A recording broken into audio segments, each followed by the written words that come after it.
Previous video में हमने cell के बारे में पढ़ा था कि सेल की डिस्कवरी कैसे हुई। ठीक है, क्या जो हमारा सेल है उसकी क्या शेप है, क्या साइजेस है, कैसे स्पीसीज टू स्पीसीज वेरी करता है, स्पेसिफिक है। और आज हम पढ़ने वाले structural organisation of the cell कि एक स्ट्रक्चर के बेसिकली पार्ट होते क्या क्या हैं। तो देखो, सेल के जो बेसिकली पार्ट है जो हर टाइप के सेल में मिलते हैं वो बेटा ये रहे।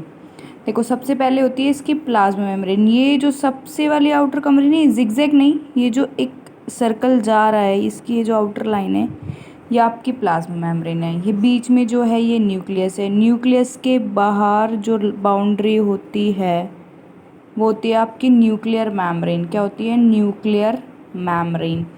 ठीक है, प्लाज्मा और न्यूक्लियर मेम्ब्रेन के बीच जो सारा का सारा कंटेंट पड़ा हुआ है ये कहलाता है बेटा आपका साइटोप्लाज्म। क्या कहलाता है? साइटोप्लाज्म। साइटोप्लाज्म के अंदर स्पेशल कंपोनेंट होते हैं जिनको बोलते हैं सेल ऑर्गेनेलीज। क्या बोलते हैं? Cell organelles.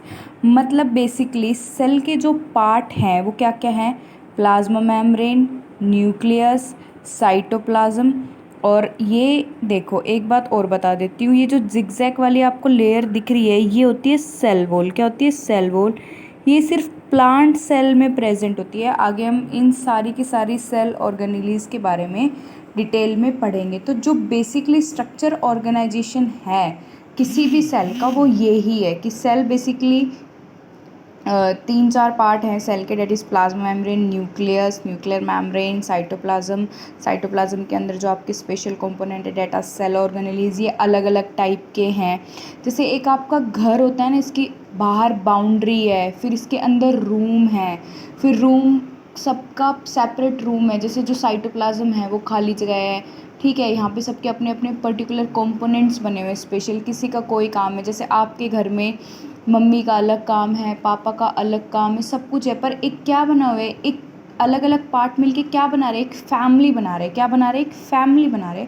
उसी तरह हमारा सेल भी है, ये सब हमारी फैमिली के पार्ट है। सेल क्या है? कंप्लीट फैमिली, और ये सब उस फैमिली के क्या है? पार्ट हैं, जिनका सबका अपना अपना क्या है? एक पर्टिकुलर स्पेसिफिक फंक्शन है। और चाहे लोग कैसे भी हो, सबकी अपनी फैमिली होती है ना। तो ऐसे ही सेल किसी भी टाइप का हो, लेकिन उन सब में एक कॉमन चीज़ मिलेगी, लाइक मदर, फादर, ओके, उनके चाइल्ड, ग्रैंड मदर, ग्रैंडफादर। तो सबके अपने अपने स्पेसिफिक फंक्शन है, लेकिन सबके बीच ये कॉमन चीज़ें मिलेंगी। वो ही कॉमन चीज़ें हमारे यहाँ पे हैं। तो सबसे पहले हम डिस्कस करते हैं प्लाज्मा मेम्ब्रेन के बारे में। देखो, प्लाज्मा मेम्ब्रेन का सबसे पहला क्या है? Outermost covering of cell. Cell की क्या है? ये आउटर मोस्ट कवरिंग है। देखा ना तुमने? देखो, सेल वॉल क्या है? एक्सेप्शन है, ये प्लांट सेल में है। यहाँ पे ओवरऑल की बात हो रही है, तो ओवरऑल में जो आउटर कवरिंग है वो क्या है बेटा? Plasma membrane. क्या है? Plasma membrane. सेकेंड पॉइंट है separate the content of cell from its external environment. मतलब देखो, ये बाहर का एनवायरनमेंट है, तो इसने सेल को क्या कर दिया? सेपरेट कर दिया बाहर के एनवायरनमेंट। अगर ये बाउंड्री है, अगर हमारा हाउस है वो कहाँ है? एक बहुत बड़े ग्राउंड में है, तो हमारे हाउस की जो बाउंड्रीज होती है वो उसको क्या करती है? उस ग्राउंड से क्या कर लेती है? अलग कर लेती है। वो बाउंड्री बताती है कि इस बाउंड्री के अंदर क्या है? हाउस है। तो जैसे ही बेटा ये हमारी प्लाज्मा मेम्ब्रेन की बाउंड्री है, प्लाज्मा मेम्ब्रेन वर्क्स लाइक अ बाउंड्री। ये सेपरेट कर रही है एक्सटर्नल एनवायरनमेंट को और सेल को। ठीक है, अलाउ और permits the entry and exit of some material. मतलब प्लाज्मा मेम्ब्रेन ही अलाउ करेगी, मतलब पहले बाउंड्री ही डिसाइड करेगी कि कौन अंदर आएगा और कौन बाहर जाएगा। ठीक है, किसकी एंट्री होनी है, किसकी एग्जिट होनी है, एग्जिट होनी। ठीक है, इसलिए इसको सिलेक्टिवली परमिएबल मेम्ब्रेन कहा जाता है। Why plasma membrane is called selectively permeable membrane? Because it's allow or permits the entry and exit of some material, not all the material. It allows some selective material, some specific material. That's why plasma membrane is called selectively permeable membrane. Now, अब वो जो movements है substance की, जिनकी entry exit हो रही है, जो अंदर बाहर आ रहे हैं, वो कैसे होते हैं? देखो, प्लाज्मा मेम्ब्रेन की पास क्या होते हैं? स्मॉल स्मॉल पोर्स होते हैं। क्या होते हैं? स्मॉल स्मॉल पोर्स होते हैं। हमारी बाउंड्री के बीच भी क्या है? गेट होते हैं, एक आगे पीछे अलग। ऐसे ही आपकी जो ये प्लाज्मा मेम्ब्रेन, इनमें क्या है? पोर्स है, और ये पोर्स क्या अलाउ करते हैं, आपकी एंट्री और एग्जिट करते हैं किनकी, इस सब्सटेंस की। अब ये स्पेसिफिक क्यों है, मान लो अगर किसी का साइज़ इससे बड़ा हुआ, ये पोर है, इसका साइज़ इतना है और इतना बड़ा मटेरियल क्या आ पाएगा, नहीं आ पाएगा।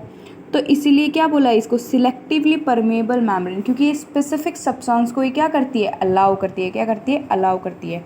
अब जो सब्सटेंस है वो मूव करते हैं high concentration to low concentration till the equilibrium. मतलब सपोज ये एक जग है, ठीक है, इसके अंदर 10 मिलीलीटर वाटर है, इसके अंदर 8 मिलीलीटर। अब मुझे इन दोनों में बराबर करना है, तो 1 मिलीलीटर पानी क्या होगा, इसके अंदर जाएगा और दोनों में कितना हो जाएगा, 9 मिलीलीटर और 9 मिलीलीटर। और ये किसके उसमें मूव करेगा, it move across the plasma membrane, किसके थ्रू मूव करेगा, प्लाज्मा मेम्ब्रेन के थ्रू। ऐसे ही सब्सटेंस है, मान लो यहाँ पे क्या है, आपकी कार्बन डाइऑक्साइड है, क्या है आपकी कार्बन डाइऑक्साइड, और यहाँ पे भी कार्बन डाइऑक्साइड है। यहाँ पे कार्बन डाइऑक्साइड की कंसंट्रेशन ज़्यादा है और यहाँ पे कम है। ये तब तक मूव करेंगे जब तक दोनों क्या नहीं हो जाते, बराबर नहीं हो जाते।